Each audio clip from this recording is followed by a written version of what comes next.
There are many people who, of course, they're visual artists. There are a number of visual artists in Kenya. It's funny how we were talking off air about how Kenya has such amazing artists. Yeah. And they're doing such an amazing job. And they're putting us on the map. Like people, when foreigners come to this country, they're just fascinated about what they experience in terms of art.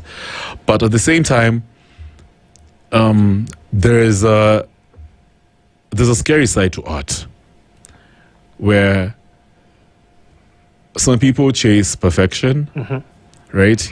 You know, you're coming up with a piece, say for example, you're drawing something amazing. Yeah. You're thinking it's amazing, but you know, you're never satisfied, right? You're thinking, oh my God, like, I'm not even ready to put it out there because maybe people are going to think it's not perfect, So the curse of the imperfect. Yeah. Talk to me about your experience. Has there ever been a point in your life as an artist when you're like, you had self-doubt, you know, you couldn't put your work out there, and how did you deal with that problem? Okay, that's a good question, and I believe that's one of the ways where we lose so many great artists because of you feel you're not probably good enough to the market standard. So my advice would be, like, art is not like any other commodity. First of all, it's a vision you have in your head before you present it. Whether your medium is canvas, whether it's a song you're writing, or whether it's a sculpture that you're making. So for me, the most important thing is say to yourself, like, am I confident enough to present my idea to the world?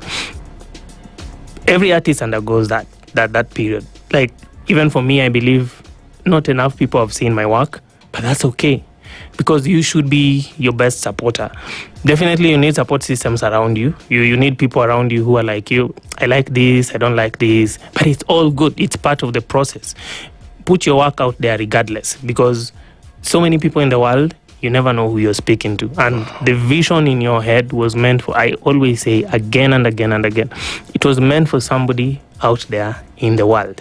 You just need one person, just one out of the millions of people we have, billions of cultures we have in the world. You just need that one person, and they're always there. Keep on going. I mean, the universe rewards effort, regardless. It rewards effort. So keep on going. And the more work you do, the more art you make, you perfect it. Like, it's like perfecting your vocals. It's like flexing your muscles in the gym.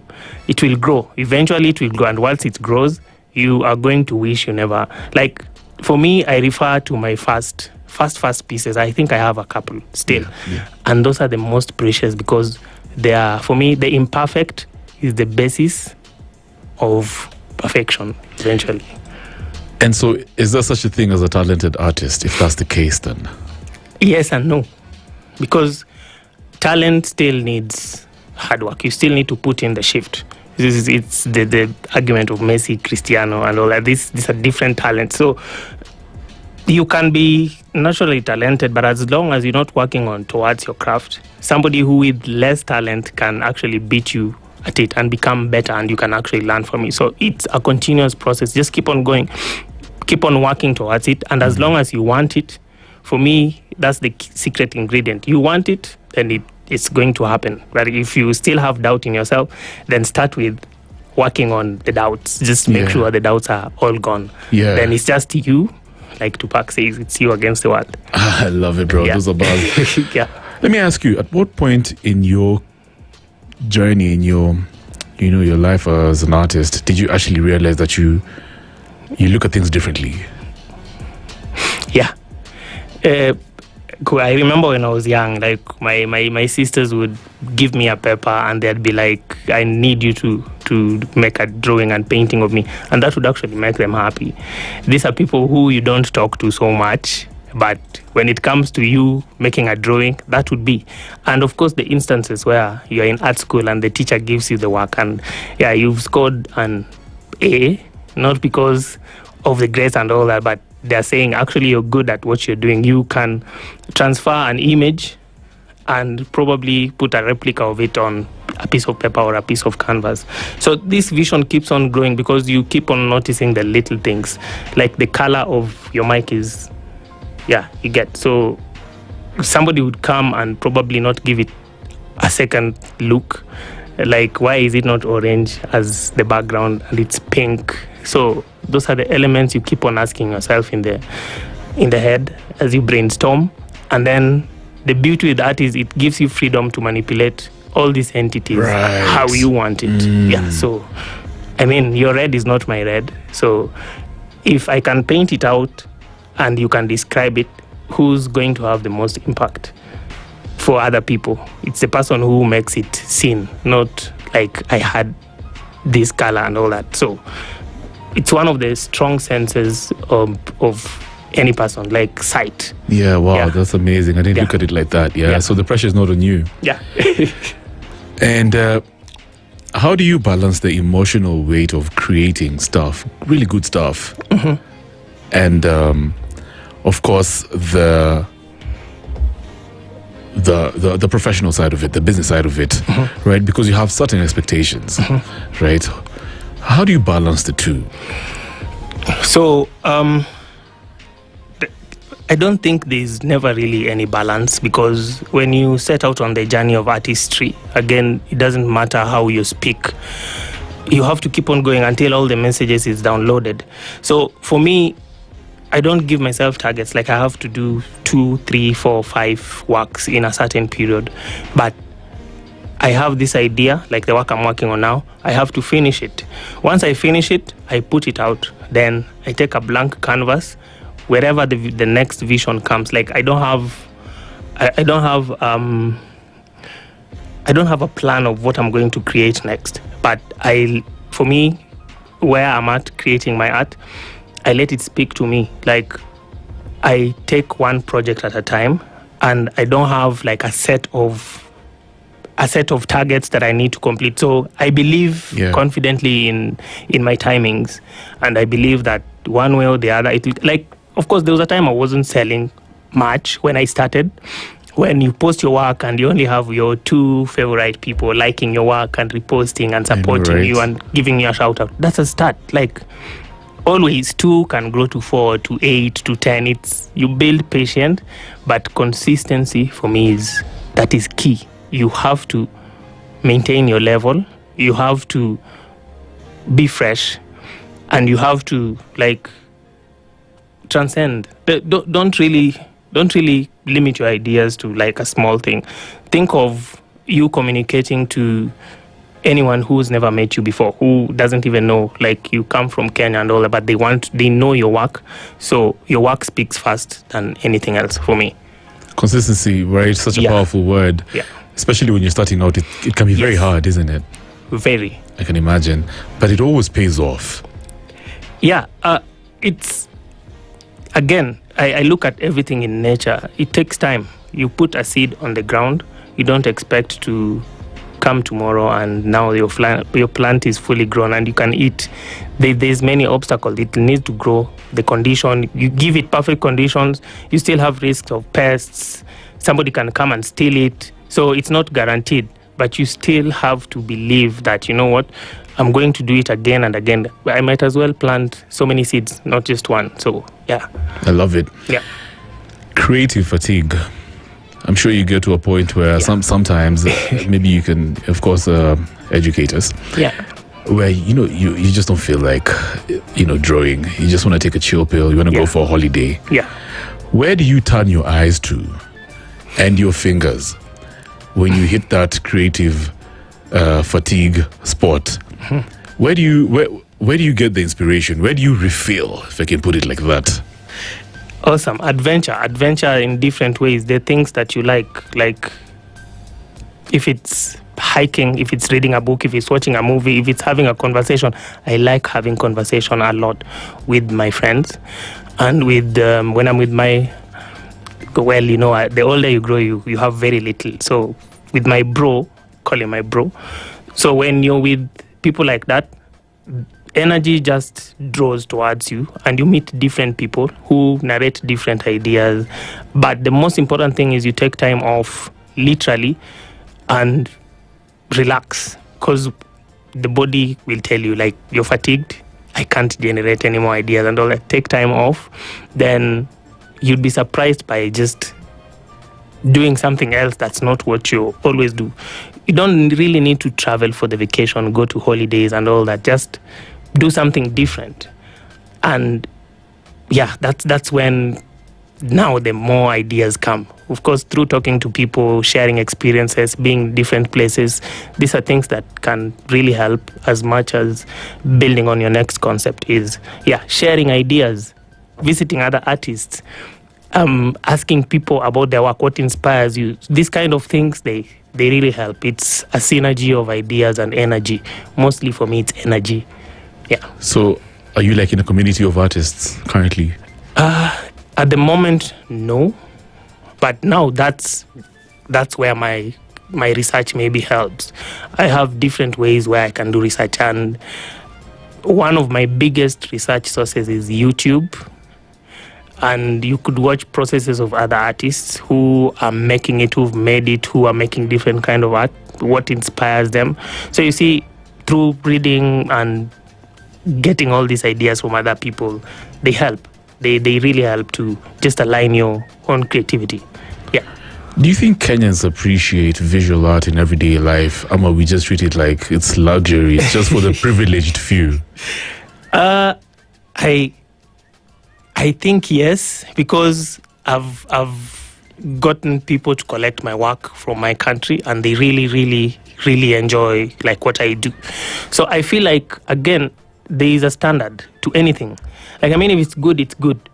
If it's not so good, then you won't really get so much attention. So it's in everything that you have to always constantly do your research and give it your best, because you're your first critic, you're your first person who, you can't put anything that you don't like out. Like, you have to really, really do all this research, like put the first work out, see how people react to it, see what kind of people react to it, like where should I do more, where should I do less. All these things take time, and the moment you find your balance, then I believe, honestly, if you believe you're doing a good job, anyone can, whether it's Kenyan, whether it's Ugandan, whether it's Tanzanian. You just need to convince the person that your work is that good that I can part with my money and I can reshare or even post your work. That's also support. So yeah, that's what I strive for. I strive to probably do better, because I still also believe like there's room for improvement always. Mm-hmm. It's true. It's true. Yeah. What everyday Kenyan scenes? I remember you talked about how it's just a regular Kenyan, and it's not really performative. But I need some more details on that. Mm-hmm. Are there everyday Kenyan scenes or experiences that you think we one day will look back and say, wow, this is just iconic, Kenny. How did we miss out on this? It doesn't even have to be in Nairobi. It could be in Kisumu. It could be in Mombasa. It could be in Kajiado, Kitale. Yeah. Are there some scenes, the typical scenes that we can, one day look back at and say, of course, wow, this was amazing. It was a privilege to experience this in our lifetime. Yeah, I particularly at the moment, like the Limuru, how could I call it, the valleys and the hill, there's so many hidden spots there, so many activities that somebody who feels like they want the opposite of the city life, you can go and get a whole experience with the farms, with the weather, with how they have curated their spaces. Because there are so many people out there who also appreciate life and have curated very beautiful spaces that you wouldn't even believe are from the 254. Yeah. So I believe not even in the places that are more visually attractive, but even where there's chaos. Like if you go down, like where so many people are putting in the effort to just make it out, just we want to go to the city also ourselves. There's the little beautiful things, the things that we don't really pay attention to, the meals, the culture, the arts that's there. You would meet very interesting, very unique artists who are just trying to just push out their work. those are places of inspiration. Like, I've met a couple of artists who make very unique masks, and they're like, we don't sell this out in the market because the market does not appreciate the kind of art that we make. But the kind of art that I feel like they made that they don't want to share are actually different and unique. So these are people who get inspiration from their cultures. So I would say that's a big thing. Like, our cultures combined, the different cultures, and it's one of the things that I would want to explore. There are people who draw creativity from cultures that is so unique. We could literally compete with the patterns and the cultures of West Africa, the way it's rich, the way it's brought out. Like, I feel like Kenyan culture is not brought out in the mainstream. It's actually looked down upon, but it's rich and it has meaning. And these are the elements that, for me, I also want to really, really seek, just discover and find out. Yeah, beautiful. Yeah. For me, there's a place in Kisumu that's called Dunga Hill Camp. Yes. And you know that place is amazing, right? The sunset is amazing. Oh, man, it's so beautiful. Yeah. It's so iconic. You know, the last time I was there, I couldn't believe the sunset. Okay, so, I mean, most guys know I'm from Kisumu, so mostly in the evenings. Me too. Oh, you too, yeah? Yeah, that's amazing, dude. Like, if you're an artist, if you're a true artist, you know you have to spend some of your time in Dunga Hill Camp. Yeah. Just to get the inspiration, you know, smoke a doobie. Yeah. Tell me about it. You know what I mean? Yeah, just like, there's something that the sunset does, especially that Kisumu one, right? Mm-hmm. When you go back home, you feel so different. Yeah. You know what I mean? So, are there any projects you're working on currently? Yeah, like, I'm always working on new pieces. Like, for me, I don't like to put them in a cluster because I still have so many ideas. I had started working on a series that explores the Maasai bead culture. So I was not looking at it purely from the cultural aspect, like how they make the beautiful beads and the beautiful designs. But I was, and I'm still telling a journey of the acquisition of the beads. Right. And then you see the way we put them on with accessories, the modern clothing and all that, and it's accessorized and the fashion is different.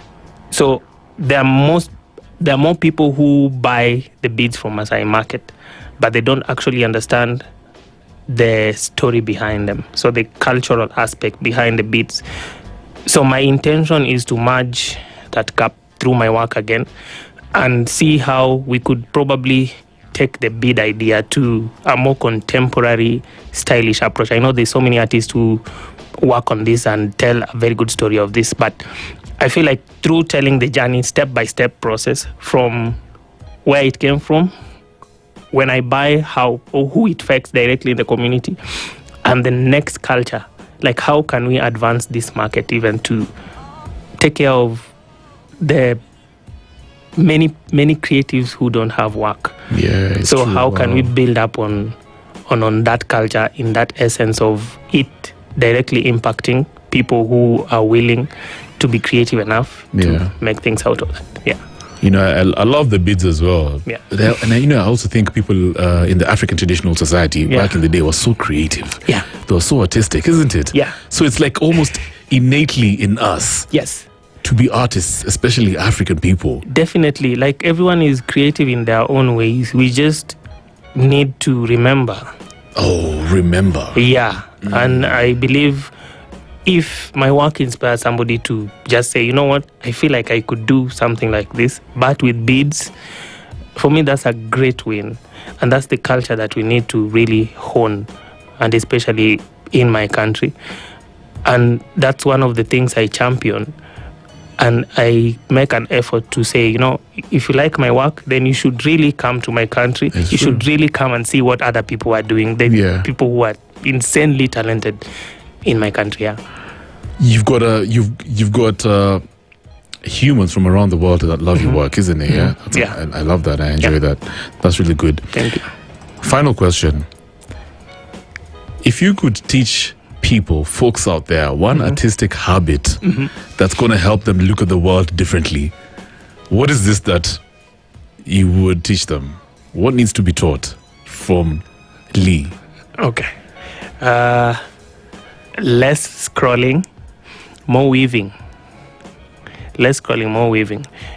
If you, again, I insist, just do something with your hands. If it's knitting, if it's just tying knots together, if you can just go to the bookstore and buy some paints and just do whatever, go to nature, just sketch, do more of that, and you may just unlock something that is therapeutic. Because for me, that comes first. You do this to pass time, you do this to just relax and gather your thoughts of the busy schedule that we have. You never know what you come up with. It can develop into a hobby. I mean, that's how we used to do it when we were younger. You do all sorts of activities, but then you find yourself liking doing one more than the others. Yeah. And then it becomes like a hobby, and a hobby grows into a talent. And hey, in today's world where you can just point your camera at the beautiful thing you did, you never know, that's just the start of something beautiful. It's true. Yeah. What a way to put it, man. Yeah. Like, these days, I'm actually trying to give myself a break from social media. I feel like I'm just, I'm forgetting who I am. There's a lot of, there's many times I compare myself to people. Naturally, I just find myself comparing myself, my art, my life view. And it's tiresome because it's like, it takes its toll on me, Yeah. It's, and plus, it's, if you notice it really, it's just the same thing repeated in different languages. And yeah, there may be useful information out there, but there is this quote that they say, if you want new ideas, then you have to read old books. What? Yeah, so that is really a thing. Like, if you're looking for something new, go way back where nobody else is looking at. And that is where most solutions lie. And that's how we're going to wrap up the show. Lee Amimo, a very amazing Thank you for having man, Kenyan man. And he's got such a dope brain. Thank you. He's a visual artist. Now, for guys who are excited about your work, Yeah. where can they find you? Right now, I would primarily use my Instagram at Lee Amimo, LeeAmimo. Yeah. Nice. Yeah. Pretty much. So you're quick with the DMs, yeah? If somebody just reaches out to you, chop. Yeah, and Yeah. I must mention there's something exciting that you're working on. Me and my bro, he's also an artist. Maybe one day we could come and talk again about this project. I'd love to, yeah. So he's built a platform called Front Row Art. If you look at it, frontrow.art, it's a website. So what the project Front Row is doing is giving artists a platform, basically, the artist and the collector. So if you're an artist, and please check it out, you have a work that's on the corner, nobody's been seeing it, and you want eyes, and the galleries are rejecting you, just go and upload it on frontrow.art, because we are trying every day to just find collectors, to just show everyone around the world. We are starting with Kenyan art, but the vision is generally African art. So we are starting from there, and we are like, we need to lead from the forefront. So It's a project we are working on to just give artists a platform where they can also showcase their work. Yeah. And the very many talents that are hidden can be finally found. Amazing. Yeah. Good stuff. You're so resourceful, bro. Yeah, thank you so much for coming through and for sharing your truth. Again, I will come again and again. You know very well. This is your home, bro. Any day. you. These are my type of conversations. Awesome. Asante sana. And we're going to catch up in Kisumu. Yeah. You know how it is. Yeah, Dunga, you know hook how up. it is, Shout out to Jazz. Yeah. Sawa. Right now, I've got some Midnight Star, engine number 9. It's 9 minutes after 9. We're coming back with more conversations. Let's go. You are tuned in to Nairobi's #1 soul station, Spice FM.